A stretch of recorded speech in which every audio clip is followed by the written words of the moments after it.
Welcome to Making Stuff Up, the podcast by the Quinte Arts Council team, where we talk to all kinds of creators about how they got interested in making stuff up. You're here with your hosts, Cody and Janet. We're talking to Tim Porter, an actor and artistic director of Tweed and Company. Tim, can you introduce yourself a bit?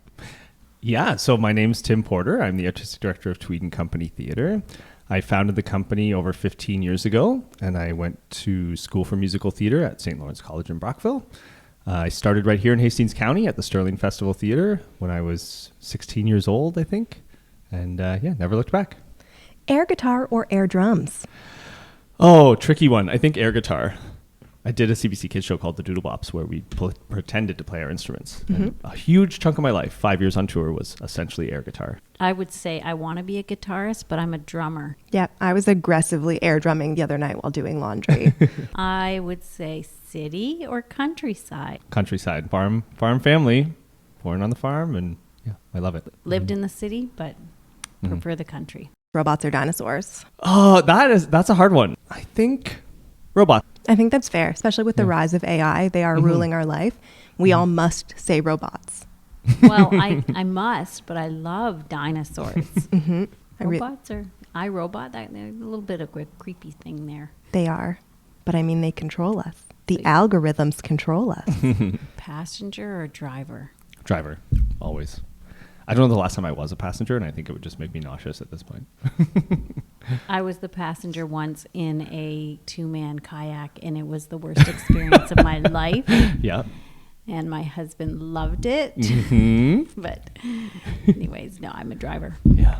I'm a driver. I backseat drive if I'm a passenger, and no one loves watching you fake put on the brakes. Rich and famous or rich and unknown? Comfortable and unknown. Yeah, I do not see the appeal of being famous in any regard. I think it would just make most people miserable. Yeah.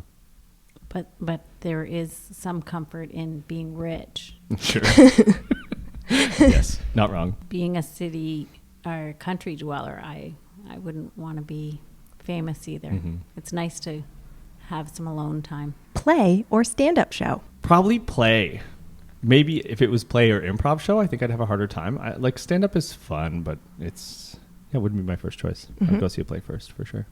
Same. Mm-hmm. Definitely play. Neither. What? You mean being in them? No, watching. Oh. I was like, you're talking to two people who act, and you're saying no. I know. I was thinking the two of you could do either of those, and I wouldn't do either of those.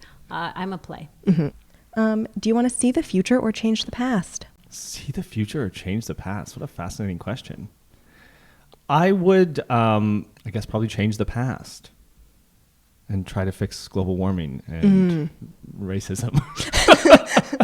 Just a small thing. I'm terrified for the future. I'm so convinced we're nearing an apocalypse. I think the future is definitely, it's easier nowadays to think up dystopian novels. Mm-hmm. That's how scary it is. Yeah. Well, we've just lived through one, basically. Yeah. And another one, like you said, AI is getting close to another one. So it makes, the past, other than outhouses. I want everything about the past. Yeah, cool. What's your favorite genre of film, book, or TV?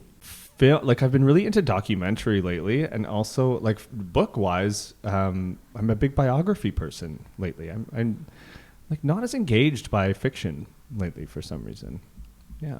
And similarly with TV, I'm more interested in real stories than in made up stuff. Mm-hmm. Mm-hmm. Real stories, yeah. If I, in any of my writing, and if I even reading, I read biographies all the time. I love biographies and autobiographies. Yeah. Real story, but I'm specifically real about people. I'm more into fantasy. I don't. That too, yeah. Yeah, I just don't want to watch something or read something that's so close to reality or that has happened. I need the escape. If I'm turning to something, it's to escape at this point. So the fantasy is the more full escape. Yeah, that's such a valid thing in our industry right now, too. It's a big conversation that they say comedy sells way better in a time of turmoil or depression or any of those things, whereas drama sells better in a time of levity. When the world seems to be going okay, people want to consume that dramatic content. But right now, We're like, what can we program that will just make people the happiest they can be? Which famous movie will you admit you've never seen? Well, there's a million. I've never seen The Godfather. Me either. I've never seen Rocky. Two off the top of my head.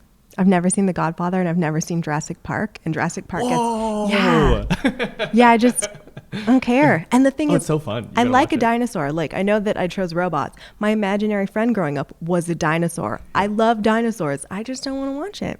And at this point, other people get so, like, the reaction I get from it is better than whatever I'll get watching it. Yeah. It's a really great movie. I'm sure it is. Yeah. Like, I've seen clips. Yeah. I'm sure one day I'll watch the entire thing in 60-second clips on TikTok, but, Right. you know. And just don't watch the sequels. Like, just stop at the first one. Yeah. Actually, You'll be the first fine. one is epic. Yeah. It's so good. Yeah. I remember that Christmas, because this is early 90s. I think it was like 98. Mid-90s? For some reason, okay, 98 maybe it is is sticking late. out to Oh, me. yes, no. Yeah. We won one of those kids' Jeeps. Mm-hmm. And we put it together, and on Christmas Eve, you know, I had 4 kids, and I was tired. Yeah. And I'm driving around the living room, must go faster. You've seen that in the trailer, so I'm not ruining anything, I hope. But anyway. All right, let's get into it. So you went to St. Lawrence for musical theater. Correct, What drew you to musical theater? So it's funny. I thought I was going to build houses growing up, which I now started to do a little bit as well, especially during the pandemic. But I was in high school with all of my siblings, and my sister was really into musical theater, and they needed another guy for their musical at St. Teresa. And she made me audition. I was like, nah, I don't want to do that. That's stupid. And then, of course, got a part and fell in love with it. And so immediately after that production, auditioned for Caroline Smith's Young Company at the Sterling Festival Theatre. And she kind of took me under her wing. And there were a few of us at that time that were there. Myself, Emily, who runs the company with me, is the general manager, and Jocelyn, who is now our Young Company coordinator, included. And then like Andre Morin, who's been at the Stratford and Shaw festivals for the last couple of years, and Janelle Hanna, who's a professional actress now. There was this whole little group of us that started around the same time that were so invested in it and so passionate about it. And Caroline really guided us in a beautiful way. So that was really, she and Wendy Hay, who was the drama teacher at St. Teresa, both kind of said, no, you're going to go do this thing now. You found your your thing. Yeah. Wow, because I would have thought you did this when you were 3. Yeah, no. So it's funny, Tweed used to have this very vibrant community theater, right? And just as I was coming up is when it stopped, and when the Tweed Playhouse was sold. And yeah, so when I was young, there really was not anything happening in Tweed in an arts and culture perspective. I shouldn't say anything, but there wasn't that theater component. Yeah, and we really just weren't super exposed to it. Family of farmers. My mom was an elementary school teacher. We lived in the middle of nowhere.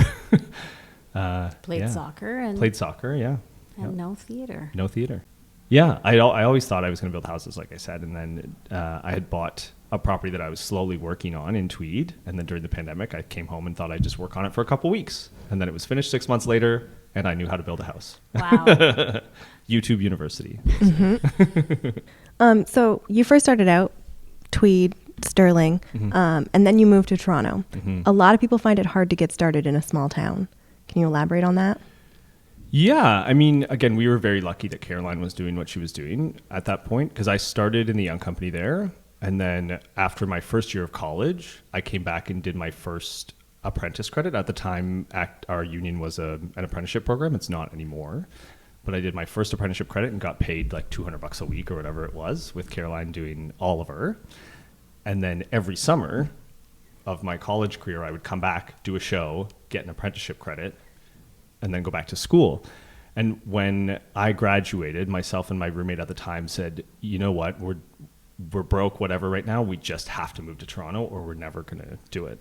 Because again, that small town mentality, a lot of the people that we went to school with were like, I'm going to go live at home for a year or two and save up money. We were like, nope, we have to go now and we have to try and see what happens. So we did. And really luckily, I booked like some fairly big things. I did Evil Dead the Musical like a few months after I graduated by a total fluke. I had called one of the agencies and they were really good friends with Caroline. So he called and she was like, yep, go for it. He's great. and they got me an audition, and it was just an open call. So at the whole city of Toronto at this thing, I was the second person in the room, and I was there for 8 hours that day. And at the end of the day, they'd offered me the job. Wow. So yeah, it was really quite insane. And then, that kind of spirals when you do a show. That show ran for 8 months in downtown Toronto. So you get a lot of exposure, and you get a lot of, connections and all those things. Yeah. It sounds like you were connected, had lots of help along the way. Yeah. And again, so much of that comes from Caroline and from Sterling. Yeah. So you teach theater. Mm-hmm. Yeah. What is it about giving back that makes you want to do that? Yeah. I mean, I see the importance for myself from coming from that exact background. So the Young Company program is very important to all of us. And I think largely because we all started there, whether it was with Caroline or like Trish started theater when she was very young out in New Brunswick. The Young Company program is very important to her as well. And, kind of everybody on the team feels the same way. Yeah, we've all lived that experience. We saw what it did for us. And like, to be honest, the teaching component is not my favorite thing. Jocelyn's so amazing at it. But I love directing young people. There's such an honesty to everything they do. And just like a willingness to just jump in and do anything you ask that doesn't exist as we get older. Now, let's take a minute to thank one of the sponsors who made today's show possible, Bay of Quinte Regional Tourism. If you're looking for something to do in the Quinte region, then look no further than Bay of Quinte Tourism. They have it all planned out for you. Grab a copy of the 9th edition of the Bay of Quinte Discovery Guide to start planning your next adventure in the Quinte region. So you've mentioned a few names for those who don't know. Why don't you take a moment and introduce the team? Yeah, that's a great idea. So there's Emily Mewett, our general manager, who's from Sterling, still lives there now, or moved back during the pandemic. Jocelyn Perry, who's our Young Company coordinator, who's from Plainfield. We started, as mentioned, in Sterling together. And then when we were in high school, we founded Quinte Youth Actors Company, which auditioned all of the high schools and did a production of Your Good Man, Charlie Brown with all the different schools. And then we also did Clue the Musical the next year. And then we got busy and went our separate ways, but back together again now.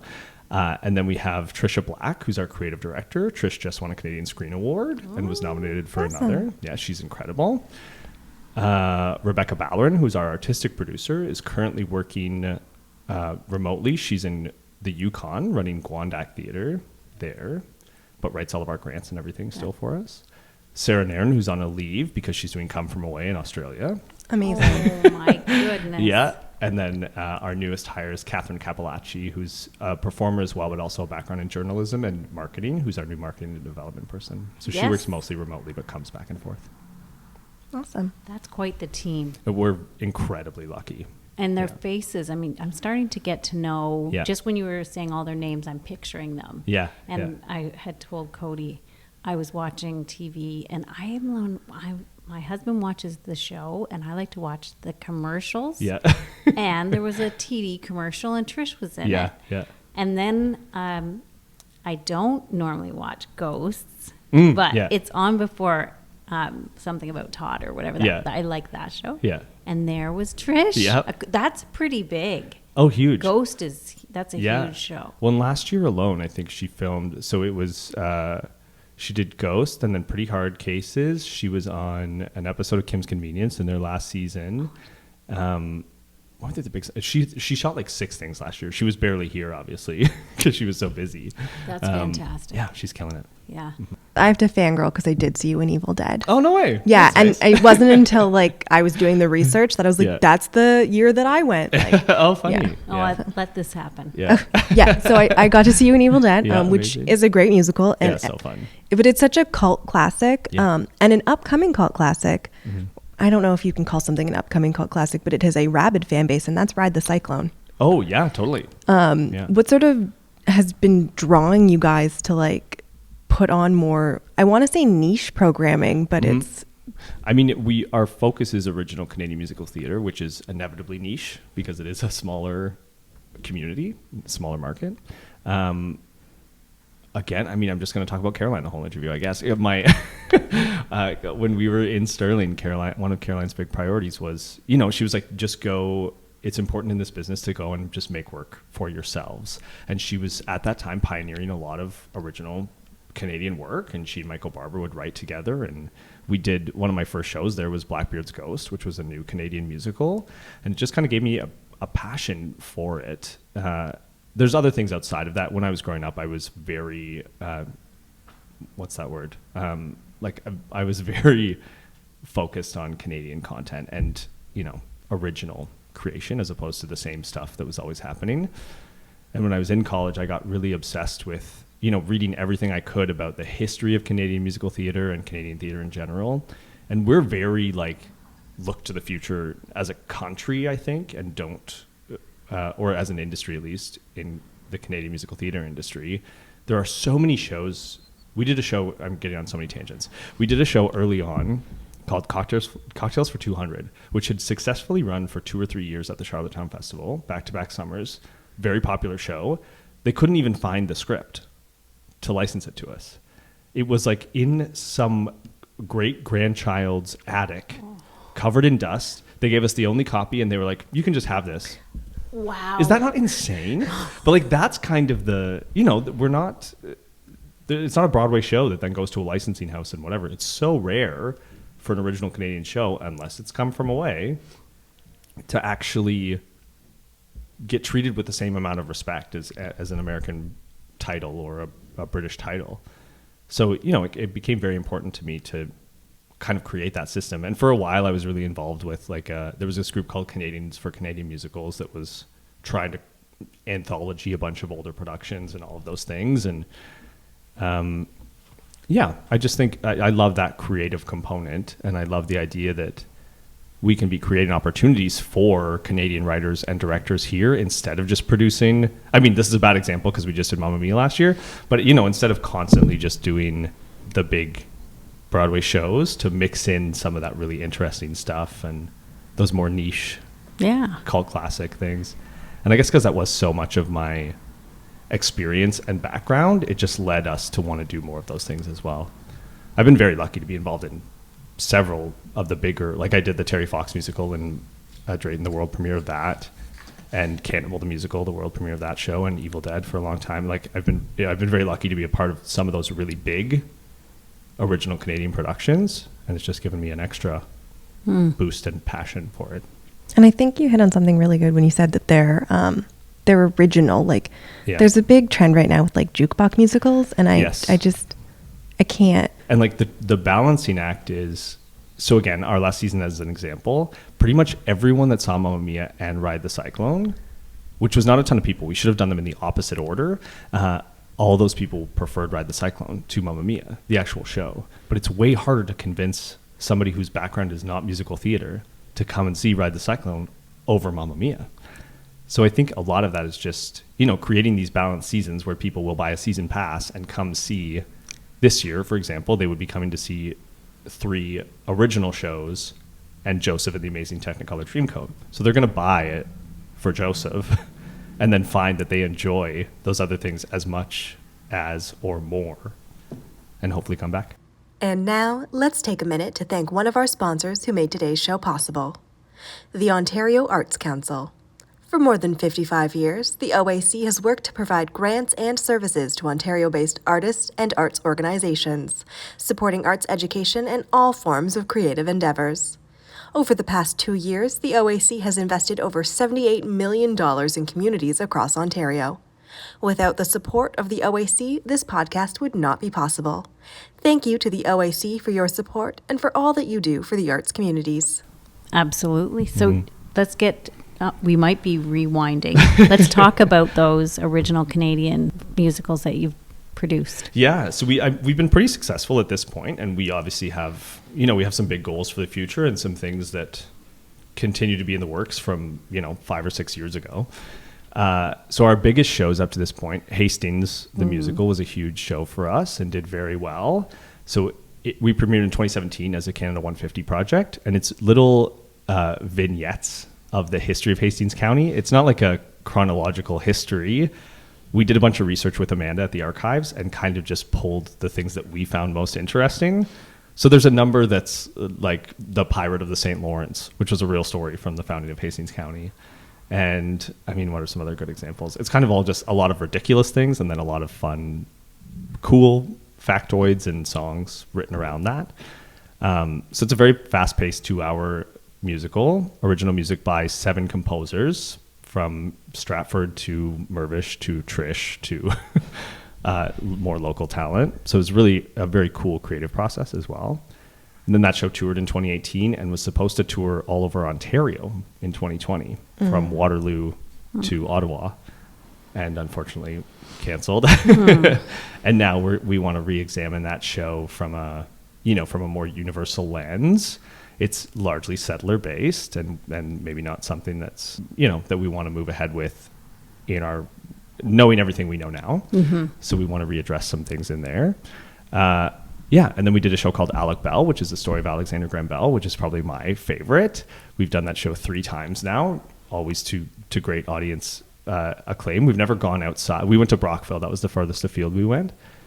But it's just a really cool story about whether Alexander Graham Bell actually invented the telephone, which he probably didn't. But I would talk about that for 6 hours, so we better not get into it. But I think there will probably be more from that show in the future. We did a show called Stockyard Hurts that did very well at the Toronto Fringe Festival in 2015. Got some great acclaim there. How about Tweed? Tweed the musical, yeah. That was our first one ever, which again, Andre wrote all the music for that. Yeah, and it was like, so this is one of the other cool parts about the company is that we're kind of like we're a great jumping off point for a lot of artists as well. We're a smaller company on the grand scheme of things in the country, but we're a great opportunity for very talented young artists to get their start. And that cast included Melissa O'Neill from Canadian Idol, who's now on, what's that show? The Rookie or something. Who else is in that show? David Light, who's had a great career. Thomas Alderson, who's co-directing Rent at Stratford right now. He's now one of the biggest agents in Toronto, Jeff William Scott. It was like just this group of insanely talented people that it was, one of their early shows. But it was a beautiful show. Again, I think we'd have to do some rewrites if we wanted to produce it again, but yeah, we love it. And then Trish, we did an original show called Fight the Moonlight that Trish wrote years ago that's now being somewhat developed for film and television. I'm probably not allowed to talk about it, but there's stuff happening with that show as well. And yeah, Ursa last year, we helped develop that show. And it's kind of a big deal. It's ongoing. Yeah. It's very exciting. It's a lot of good energy.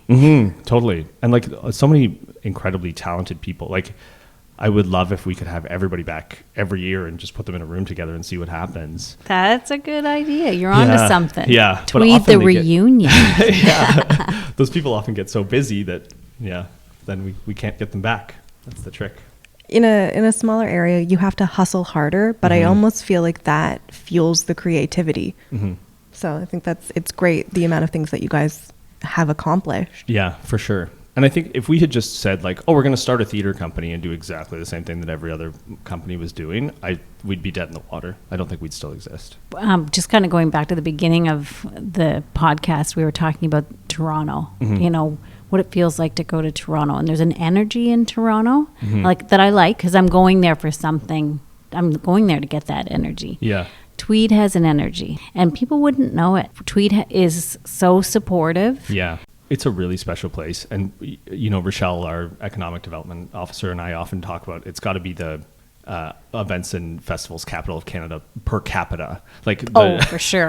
The number of things that happen there in a regular year for the number of people that live there, it's just shocking. The stuff that goes on in Tweed, it's you got to go.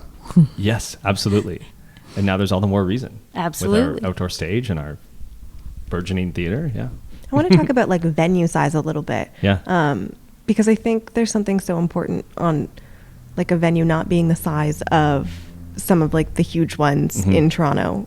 You get to feel a little bit more like you're part of everything. Absolutely. And with the outdoor stage, that adds a new element to that too. Can you talk a little bit about sort of that? I mean, I think it is what's so special about our spaces is that they're so intimate.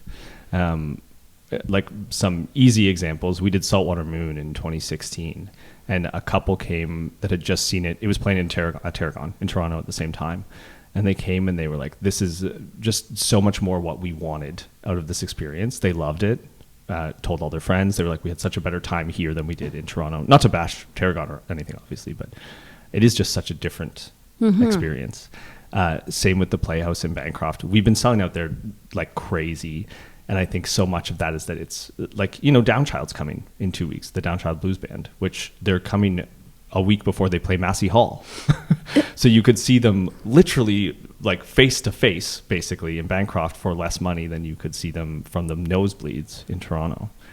And there was just something so special about being in that room with just 200 other people and experiencing that. I think even the outdoor stage, what's going to be really cool about that is that it's this big, beautiful outdoor venue. The audience sits and looks out over Stokoe Lake. It's still such a intimate, lovely experience, just on a different level. Like the field itself is still not even that big. We're going to limit to 500 or 600. So compared to like going to, what's the one in Toronto? Molson, whatever. Yeah, Molson Amphitheater. Yeah, that's like 7,000 people or whatever it is. It's probably more than that. This is still like seeing fairly big bands with only 500 other people around you quite intimately in this gorgeous outdoor setting. So yeah, it's going to be very cool. That we applied for that funding when we were in the midst of the pandemic, and that was kind of our solution to be able to still perform outside. And then we took over these venues and kind of just forgot about it. And then out of the blue, got this huge amount of funding to pay for a full outdoor stage. So timing wise, it was all a bit strange, but we're very excited for the potential of that space. Some jazz maybe, and yeah, we've been Elvis. Chatting, yeah. What happened to Elvis? He needs to come back. Elvis does need to come back. So they are going to come back and do a day of Elvis on the outdoor stage in August, which is great because the Elvis Festival had kind of decided they weren't going to proceed anymore. So we've convinced them to come and at least do a day of Elvis this year, and Good. Hopefully, I mean, a big part of that I think was cost, and a lot of festivals we're seeing across the country are just shutting down and abandoning because of the supplier costs mostly. But now we've got this beautiful stage. They don't have to rent a $20,000 stage anymore. It's fine. Come back. Come back. So you're bringing TIFF to Bancroft. Yeah, that was a program that they had established already, the Playhouse there. So we took that over as well. And we actually, originally we had discussions. It used to be in Madoc, and Tweed Arts Council had been looking at it as well. So we kicked it off in Bancroft this year. And then there's lots of opportunity for the future. But I love the idea of, bringing independent film to these small communities across the country. TIFF's an incredible program. Trish actually started her career in Toronto at TIFF. So, So I think it's an amazing program. Last year, you guys got hit by the storm. Yes. Are you fully recovered? Nope. So we are mostly recovered at this point. It hit our venue in Tweed, crazily enough, the day after we had loaded out Ride the Cyclone. So if our show had extended to the Sunday, we would have been in the midst of a tornado. Okay, that's not good. Terrifying. It's crazy. Yeah. It's just the irony of Ride Absolutely. the Cyclone, and then I know. Yeah, 100%. Yeah, not lost on us for sure. But yeah, so we had just loaded out, which was very lucky because it didn't really affect that much of our season. We had to move a couple of the concerts. But unfortunately, that whole community is still largely dealing with insurance claims, et cetera. It's been very hard to get contractors. There's people still without roofs in Actinolite. Yeah, so we still have 3 broken windows, and there was an ongoing leak that just got patched over the winter. So on that note, we've just launched a capital campaign for major renovations to that theater in Actinolite. We were planning this regardless of this tornado. It was prior to the tornado, but we weren't as stressed about these ongoing repairs because we already knew that we were going to be tearing the building apart anyways. So we're building a 2,000 square foot addition on the side of the building that will be a new lobby space and allow us to revitalize the auditorium, build a new stage structure, proper lighting and curtain rigging, proper dressing rooms, really just bringing the venue into the future and allowing it to be fully usable by a wide variety of groups. And yeah, accessibility is a huge thing for us. It's one of the pillars of our organization is that all of our venues be as affordable and accessible as possible. So we have been able to do, like last year we did push button doors at the Marble Arts Center, and the ramp is full, or the outdoor stage is fully accessible, and we're working on an elevator in Bancroft. There's a bunch of smaller components. But again, yes. Bancroft, and that's an older building. Yeah, absolutely. Yeah. And it's on like a 1902. hill. Mm-hmm. It's a tricky spot. Yeah. And it's over 3 floors. The theater itself is over 3 floors. So there's a intricate series of ramps and things right now, but you have to go outside to go to the washroom if you're in a wheelchair or have mobility issues, which is not acceptable. No. Yeah. But the last question, is there anything that you wanted to mention? I'll talk about our season a little bit if I can. I Yes. don't think Yes. I did. You didn't.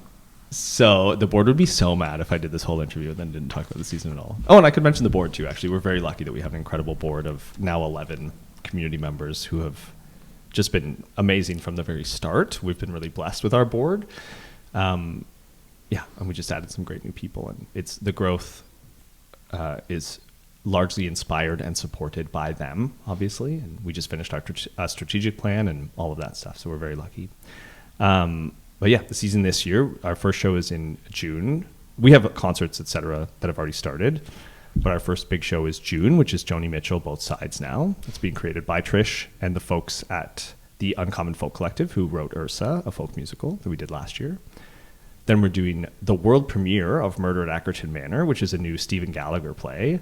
And so again, like a huge coup for our region. Stephen's other two most recent shows premiered at Dream in High Park in Toronto, which is a Canadian stage venue. It's a big deal. And the New York Music Theater Festivals, where his other show premiered. So like he's a big deal in the industry right now. And by total fluke, reached out to us with this play and asked if we were interested, and we swept it up. So that's the second show. And then we're doing Joseph and the Amazing Technicolor Dreamcoat in Bancroft, which we're very excited about. That cast alone is close to 50 people when you look at the children's chorus and all the people involved. So it's going to be just a really incredible experience. And then we're doing a show called Miss Caledonia in the fall, which I think I already mentioned her, but Janelle Hanna, who's a local actress who's now a professional theater performer in Toronto, she's playing the lead in that. So that's very exciting. And then we're turning our panto this Christmas. So The Lion of Oz will be the panto this year, again, created by Trish, and it'll be just a blast and a lot of fun. Yeah, so we're also with Franklin Tours doing a bus trip from Belleville. This is a big thing that we heard last year, a lot from Tweed people and Madoc people, because our big summer musical, last year Mamma Mia, this year Joseph, does not fit on our 20 by 20 stage in Tweed, and it's almost impossible. It is actually impossible to make that financially viable in a 120 seat theater. We could barely do it in a 200 seat theater. So this year we've worked with Franklin Tours to arrange a bus trip starting in Belleville that will stop in Tweed and Madoc, and then go see Joseph and have lunch in Bancroft and all those things. All right. Thank you, Tim. This has been a great discussion. Can you let our audience know your social media handles so they can keep up to date on everything? Yes. Everything is at Tweed and Company. Yeah. And I think we have Instagram and Twitter and Facebook and At Tweed and Company, website, at Tweed and Company, at Tweed and Company. Yeah. All right. Awesome. Thank you. Of course. Thank you.